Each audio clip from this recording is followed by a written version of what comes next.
So these are the exhibits at CostumeCon 40 here in Bethesda, Maryland in 2022.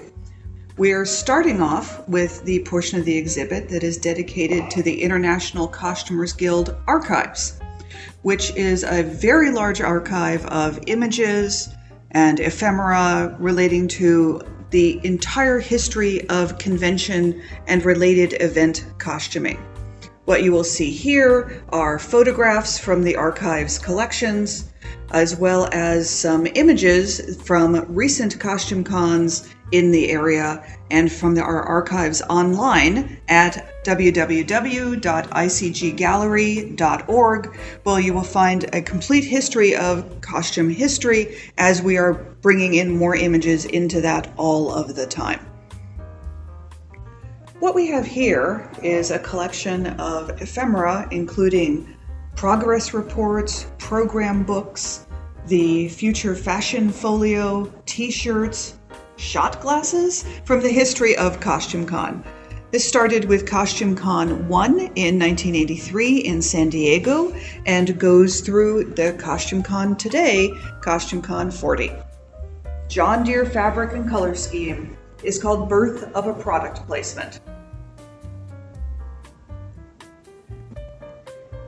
Next to this is another dress by Jonathan Caspian.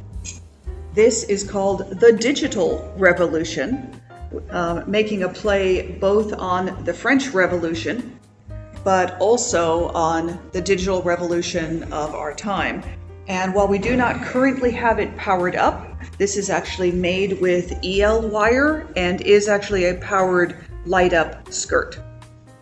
This is actually the winner of the very first doll costume that happened at CostumeCon 7 in 1989.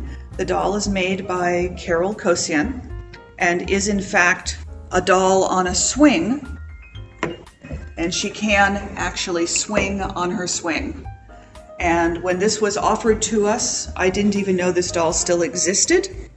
And we are really pleased to be able to show something from another aspect of costume cons, which are also known for doll contests, quilt contests, mask contests, tiara contests, not just costume, either fantasy and science fiction or historical. This is a dress made, worn, and designed by Amanda Allen. Amanda is one of our friends who is sadly no longer with us. This was for the CostumeCon 13 Fantasy and Science Fiction Masquerade in 1995, which won not only the overall design, but the best journeyman. This coat is called Tribute. Bobby Gear, the late Bobby Gear, was particularly well known for her quilting work. One of the costumers that Bobby closely mentored is Lisa Ashton. And when Bobby Gear passed away, Lisa received a number of Bobby's unfinished works. This particular coat started out with some pieced work and the embroidery that is on the front and back. And she took the work and completed this, sort of mixing Bobby's design and her own design. So this was competed at CostumeCon 36 in 2018, where it received a Master Workmanship Award for the beadwork. This dress is called Come Lady Death. This is from a group that competed at CostumeCon 7 in 1989. This dress was designed, made, and worn by the late Pam Osborne, and shows how in many cases a fantasy and science fiction costume can be successfully designed based on a historical form, like in this case a Tudor Georgian dress. This particular costume was made and worn by Marty Gear. The name of the group was The Dragon Rises, based on a book by Adrienne Martine Barnes, who created the dress that competed with this. And this was competed in the fantasy and science fiction competition at Costume Con 2 in San Diego in 1984. And I can tell you, having been in the audience for that, it made quite an impression. This was created and designed, made, worn by Sally Fink. This was a design for the Future Fashion Folio at Costume Con 1.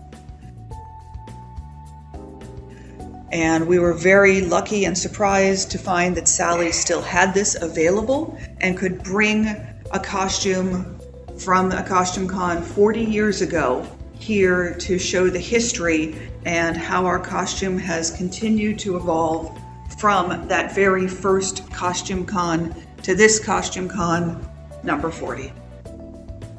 This costume is the Genie from a competition group called Scheherazade from the Worldcon Fantasy and Science Fiction Masquerade in 1998. That large object you see on the table is indeed the Genies Turbine.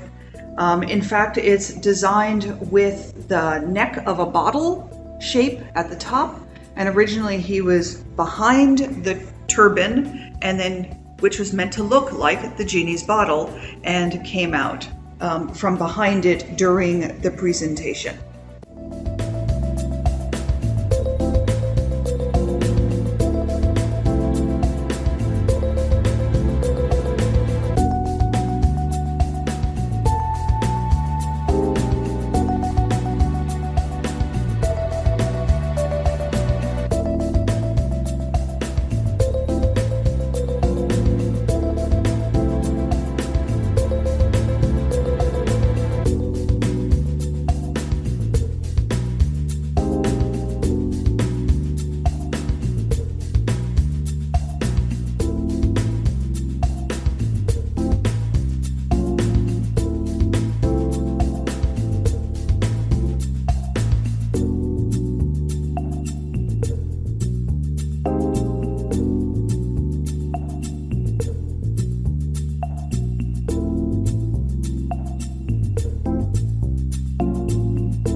The last costume we have is, this dress may be one of the most well-known dresses in the history of historical masquerades at Costume Con.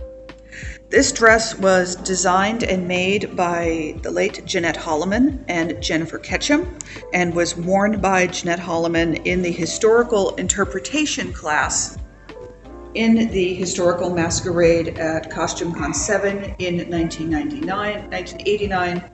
It won Best in Class that year and was just a revelation to people who had never previously considered that something like a Tudor from the 16th century could actually be interpreted from the lens of non-European culture.